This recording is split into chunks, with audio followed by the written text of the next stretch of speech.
नमस्ते। मैं संपूर्णा शर्मा, आदर्श विद्या मंदिर शंकर विद्यापीठ माउंट आबू, हिंदी अध्यापिका। बच्चों, अभी जो हम पाठ पढ़ रहे हैं उस पाठ का नाम है चावल की रोटियां, जो कि एक एकांकी है। इस एकांकी के मुख्य पात्र का नाम है कोको। कोको के माता पिता खेती करने के लिए गए हुए हैं बाहर, और वो जब सुबह उठता है उसे भूख लगती है और वो संभालता है कि माँ बाहर गई है, तब तक मुझे घर की देखभाल करनी है। तो देखता हूँ कि माँ खाने में क्या बना कर गई है, और वो अलमारी के ऊपर देखता है तो उसे उसकी मनपसंद चावल की रोटियाँ मिलती है। तो चलिए हम देखते हैं कि कोको चावल की रोटियाँ खा पाता है, नहीं खा पाता है, क्या होता है उन चावल की रोटियों के साथ, है ना। तो वो जैसे ही उनको पेट मलता हुआ रोटियों को मेज पर रखता है कि बेल बजती है और उधर किसी की आवाज़ आती है। तो नीनी, कोको ए कोको दरवाज़ा खोलो, मैं हूँ नीनी। गजब हो गया, कोको कह रहा है, यह तो भुक्खड़ नीनी है।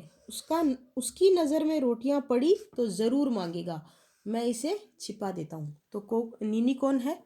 कोको का दोस्त। तो वो कह रहा है कि इनको छिपा देता हूँ, अगर उसकी नज़र पड़ गई तो वो तो इसे छोड़ेगा भी नहीं, क्योंकि नीनी को भी चावल की रोटियां पसंद है। नीनी, दरवाज़ा खोलो कोको, तुम क्या कर रहे हो, इतनी देर लगा दी।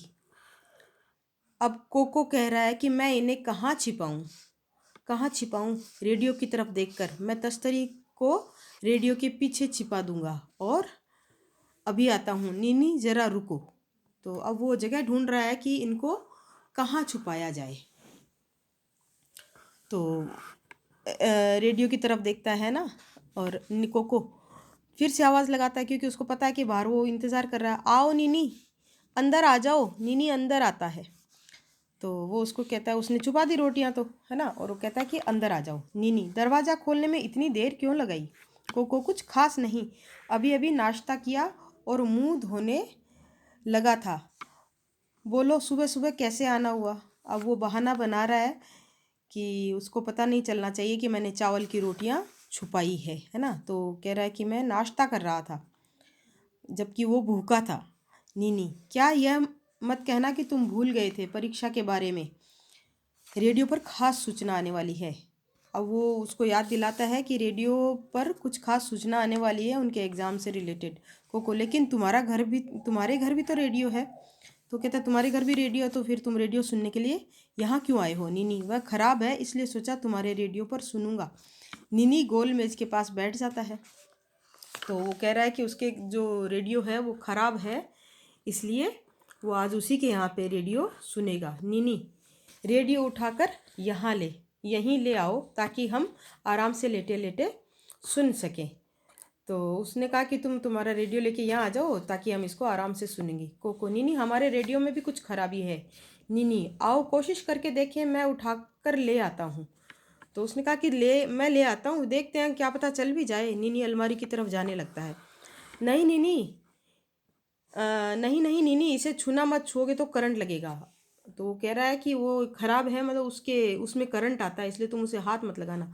अब करंट क्या आता है, उसके वहीं पे तो चावल की रोटियां छुपी हुई है, तो उसे तो उस चावल की रोटियों को बचाना है। नीनी, मैंने तो इसे छू ही लिया था भाई, मैं वह खबर ज़रूर सुनना चाहता हूँ। तिनसु के घर जाता हूँ, तुम आओगे? तो वो कहता है कि मेरे को तो उस खबर को सुनना ही है, तुम मेरे साथ आओगे क्या? मैं तिनसु के यहाँ जाऊँगा। ठीक है। तो नीनी तो जल्दी से बाहर निकल जाता है, क्योंकि उसे एग्ज़ाम से रिलेटेड न्यूज़ सुननी है ना। और कोको को जी में तसल्ली आती कि चलो नीनी गया। नीनी तेज़ी से बाहर निकल जाता है। गहरी सांस लेकर, बाल बाल बचे, अब चलकर नाश्ता किया जाए, मेरे पेट में चूहे दौड़ने लगे हैं। कोको तश्तरी उठाकर मेज़ के पास आता है, एक रोटी उठाकर खाने लगता है, तभी दरवाजे पर दस्तक सुनाई देती है। अब देखो, नीनी तो चला गया, लेकिन क्या कोको अब रोटी खा पाएगा चावल की?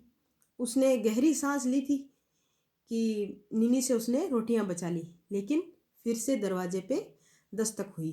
तो अब हम अगले वीडियो में देखेंगे कि ये जो अगली दस्तक हुई है ये अब किसने दरवाज़ा बजाया और अब कोको के साथ क्या होने वाला है। तो आगे हम इस पाठ का और आनंद लेंगे। तब तक आप इस पाठ को पढ़कर इसका अध्ययन कीजिए, इसको समझिए। धन्यवाद।